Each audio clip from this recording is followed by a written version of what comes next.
The extremeness of having cancer at that age, the derailment of a normal young person's trajectory to being an adult. They're at college, they finish in high school, they've just graduated from college, they may be newlywed. They are not yet rooted in where they are. So when they get the diagnosis of cancer, it can be a major derailment.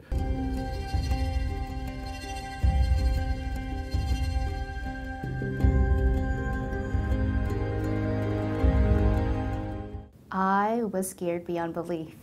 You know, I just graduated college, UCI, and just got a job, you know, starting my life. You know, this is the moment that we as young adults want and we're waiting for, to start our life finally. And so right when I felt like I was about to start my life and partake this adult journey that that everyone's looking forward to, I felt like my life just stopped. I looked over at my husband. We'd only been married for about 1.5 years. And you just look over and you're just in shock. You feel like your story will never be the same. Your life is never the same. It was 5 weeks before the wedding. I went in for a colonoscopy to get things checked out, and I found out the very next day that the tumor was malignant. Well, I was just starting my career. I worked for 2 years as a physical therapist in a hospital setting and then in an outpatient setting. So, you know, all my impairments now are all physical. So obviously I can't go back to my career. I was 22 years old, just got back from an amazing trip in Hawaii. I had just lost a bunch of weight, doing everyday life. Got off the treadmill, like scheduled, same thing every day. Felt a lump in my leg, something that was obviously not supposed to be there. I was kind of lucky to just go to the hospital at the right time, but by then it was stage 4. I guess it had spread. It started in the testicle. It had spread to some lymph nodes, some sections of veins. It went to my left kidney, which they removed. It went to my liver, some spots in my lungs, and I think that's gallbladder also. Like I was just going to school, working a ton, you know, going out, doing all the young things. I still danced, and now with this, it's like I've just had to make this my priority. I decided from the very beginning I wouldn't take it as a tragedy or anything because I didn't want to think it would lead to any sort of demise at all. Ovarian cancer has different losses attached to the osteogenic sarcoma of the loss of a limb. Even though there are 2 losses, with the loss of the limb compared to the ovarian cancer loss, I think I was able to overcome so much even though I didn't have a leg. I mean, I was heavily involved in sports, I was skiing, I was doing all the normal things. I mean, I was really depressed, really, really depressed, you know. And I was playing it off like really well, you know, because for the most part, in front of everyone else, I was really trying to be positive. But inside by myself, you know, I was dying inside. So there was a lot of crying, and I think your body is going, and your mind is going through shock. I still was going to work.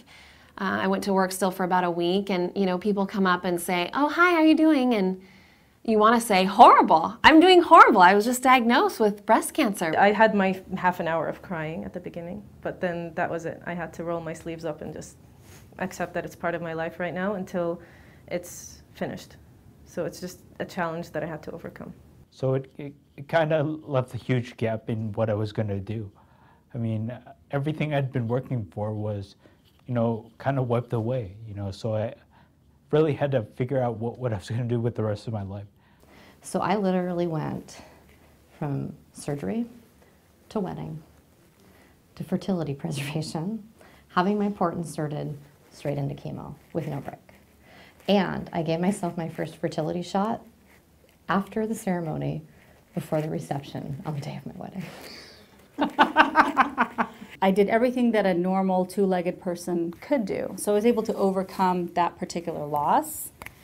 Versus with the ovarian cancer, you're talking the loss of, you know, not being able to have children, having to go for a total hysterectomy, having to go into this new world of menopause when at 38 you're you don't expect that. You expect that at 50, late 50s or 60s, and not having been able to have children and wanting children, this is something that naturally, that it was a loss that was on a much different level than the loss of my leg.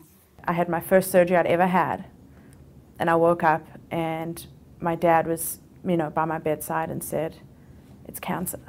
And I thought, okay, cool, we'll move on, I've had a few moles removed that were cancerous but weren't so bad, so I figured it was the same thing. And he said, "No, it's cancer." You start to accept certain things. And I think in my mind, I had two different lists. I had a list of things I can accept now, things I can't accept, and I need some more time to adjust to. So I can accept that I have breast cancer and I'm only 31. Things I can't accept is that I might not be able to breastfeed ever. So that went on the other list. Like, let's not think about that.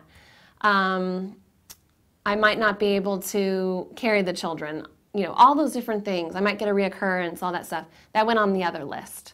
And just what I could focus on right then went on the list. Like, I can handle this, I can accept it, I'm gonna get through this. And that's kind of how I dealt with it. I think that was my biggest fears. I didn't want things to go bad and have my daughter not remember me. That was my biggest fear out of everything. Like, I didn't care if I died. I just want my daughter to remember me. I wasn't looking for this to happen. This was something that was very unexpected, and I was so afraid that I wasn't going to get the chance to experience everything that I wanted to do. I think that was really hard. And to be forced to make decisions that I didn't want to make yet, if I wanted to have kids, what I was going to do about that. Could I even get married? Could I start a family? It was really hard because it forced me to make a lot of decisions that I'm not ready to make yet, that I haven't really thought about yet. And so that was really hard. I've had to really shift my focus and priorities, but I definitely make sure it doesn't rule my life because I have cancer. Cancer doesn't have me. Everyone who's young kind of tend to think that they're, indestructible, so you just, one year checkup, you don't even, bother to think what's the consequence of not, checking yourself, but I guess sometimes you learn the hard way.